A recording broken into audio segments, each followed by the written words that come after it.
जैसे एक बहुत इंपॉर्टेंट चीज़ है, पढ़ाई कितनी ज़रूरी है।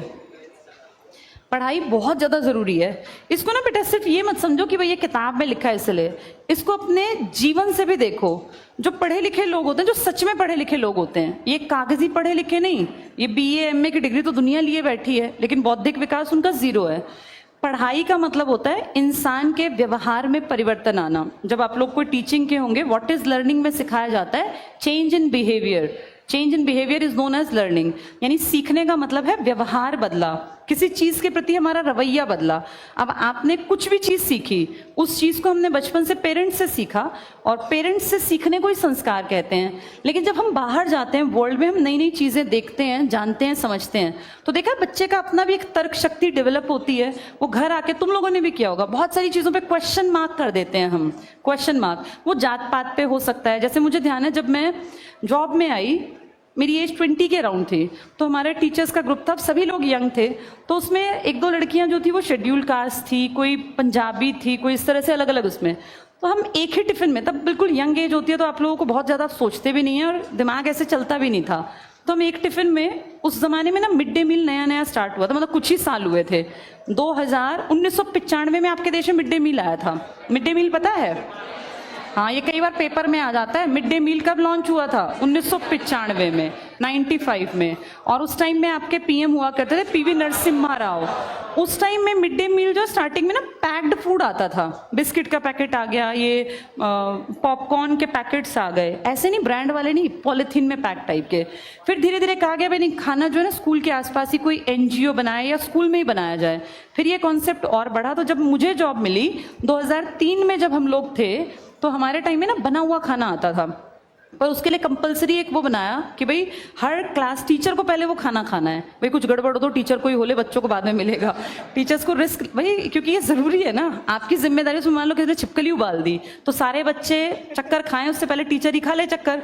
तो ये 2003 में जब हम लोग जॉब में थे तो कंपलसरी था कि अपनी अपनी क्लास से पहले आप खुद खाना खाओ।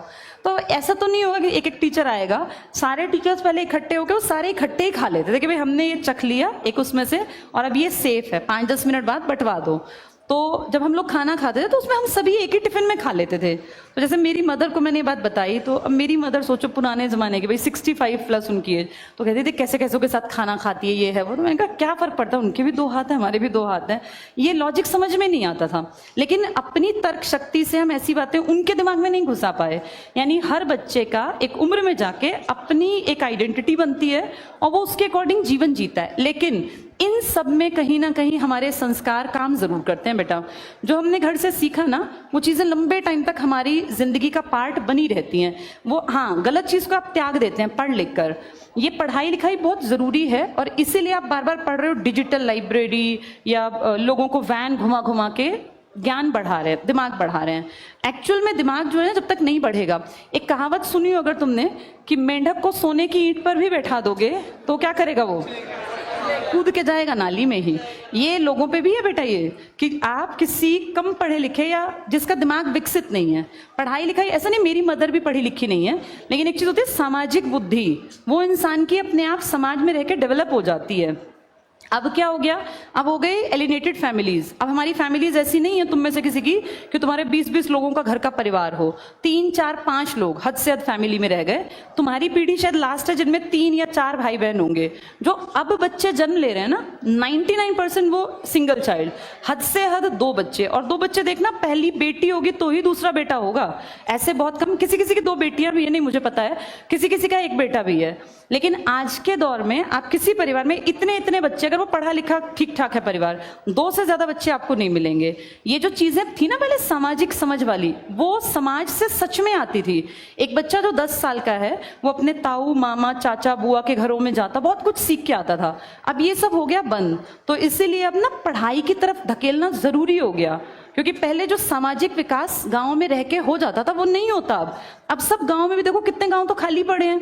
गली की गली में ऐसा होता है 5-6 घर तो पूरे खाली हैं, एक आधी जगह घर में लोग रह रहे हैं। कहाँ गए, तो कोई नोएडा चला गया, कोई गुड़गांव चला गया, कोई कहीं और चला गया, सब बच्चे बाहर जाके सेटल हो गए। अब ये पढ़ाई लिखाई इसलिए जरूरी है क्योंकि अब वो सामाजिक पढ़ाई लिखाई जो किताबों से ना होकर जबान से, पेरेंट्स से सुन के, दादा दादी से आ जाती थी ना, वो खत्म हो गई। तो इसीलिए पढ़ाई पर ज्यादा काम किया जा रहा है। नहीं तो फिर ये कहावत चलती रहेगी कि मेंढक को सोने की ईंट पर बैठा दो तो भी वो कूदता गंदगी की नाली में ही है। आज भी ऐसा ही है। जो कम पढ़े लिखे लोग हैं ना, आप उनको कितनी सुविधाएं दे, जिनकी बुद्धि कम है, उनकी समझ में नहीं आता, वो कभी ग्रेटफुल नहीं होंगे, वो थैंकफुल नहीं होंगे, और वो हमेशा सोचेंगे कि हम तो इसके काबिल थे। जैसे नालायक आदमी को अगर आप ज्यादा सुविधाएं दोगे ना, तो वो ये एक्सपेक्ट करता है अरे मैं तो इस काबिल था इसलिए मुझे ये सब मिला। वो ये कभी नहीं सोचेगा कि इसके लिए मेहनत करनी पड़ती है। तुम जो इतने लोग यहाँ बैठे हो, तुम अपने घर से सुबह निकले होगे, आधों ने खाना भी नहीं खाया होगा, कुछ 6:30 निकले होंगे, कुछ 7, कोई 7:30, कोई 8। अब तुम्हें यहाँ बैठे बैठे 3 बज जाएंगे। इतनी देर तक तुम यहाँ बैठ के पढ़ रहे हो, तुम्हें फील नहीं होगा, लेकिन मुझे पता है धीरे धीरे तुम लोगों के मन में ना पढ़ाई के प्रति, इतनी पढ़ाई करने के बाद ना रिस्पेक्ट आने लगती है। तुम कोई कहेगा ना कि भाई आज से 10 साल बाद जब तुम लोग अपनी लाइफ में सेटल होगे, कोई कहेगा कि मैं दिन में 8-8 घंटे पढ़ता हूँ, तो तुम्हें ना उससे एक अजीब सी इंटीमेसी फील होगी। तुम्हें याद आएगा यार हम भी ऐसे पढ़ते थे। मेहनत से चीजें हासिल की जाती हैं। जिसने पढ़ाई लिखाई कर रखी है, जिसने रात रात को जाके मेहनत कर रखी है ना, वो सामने वाले को देख के, जब यहाँ कोई लड़की घड़ी लेने आती है, कोई लड़का, तो तुम में से 2 तरह के बच्चे बैठे होते हैं। एक वो जो अपने आपस में बतियाते रहते हैं, एक वो जो उसमें देख रहे होते हैं कि कल को मैं भी यहाँ खड़ा हो पाऊंगा, मैं भी यहाँ पहुंचूंगी। हमें पता होता है कि रात भर जाग के कैसे पढ़ाई की होती है। ये काम, इस मेहनत का जो मूल्य है ना, वो कोई बेवकूफ आदमी समझ नहीं सकता। इसीलिए मेहनत करनी चाहिए ताकि हम समाज में भी इज्जत दे सकें जो लोग मेहनत करते हैं। बुद्धिहीन आदमी जिसने 10वीं नहीं पढ़ी, 12वीं नहीं पढ़ी, कभी कोई काम ही नहीं किया, तुम ऐसे लोगों को देखोगे वो कितने भी ऊंचे पहुंच जाएं, कोई उनकी कितनी भी मदद कर दे, लेकिन वो वापस गंदगी में ही उतर जाते हैं। वो बदलाव नहीं लाते। इसी को लर्निंग बोलते हैं, चेंज इन बिहेवियर। जिसने सीखा ना बेटा, वो अपने आप को बदल लेगा। इसीलिए पढ़ाई जरूरी है। अब वो सामाजिक पढ़ाई खत्म हो गई तो हमें किताबों को पढ़ के, अच्छा साहित्य पढ़ के अपनी लाइफ में बहुत कुछ सीख लेना चाहिए। नहीं तो फिर तुम वैसे ही रह जाओगे, पीछे के पीछे ही। और ये मौका हमेशा नहीं आता। ये मौका कोई कोई मौका होता है, तुम्हारा लास्ट फेज है पढ़ने का। आज से 5-10 साल बाद तुम्हारे पास कहाँ टाइम होगा पढ़ने का। तो इसको बहुत अच्छे ढंग से यूटिलाइज करो, अच्छी किताबें पढ़ा करो।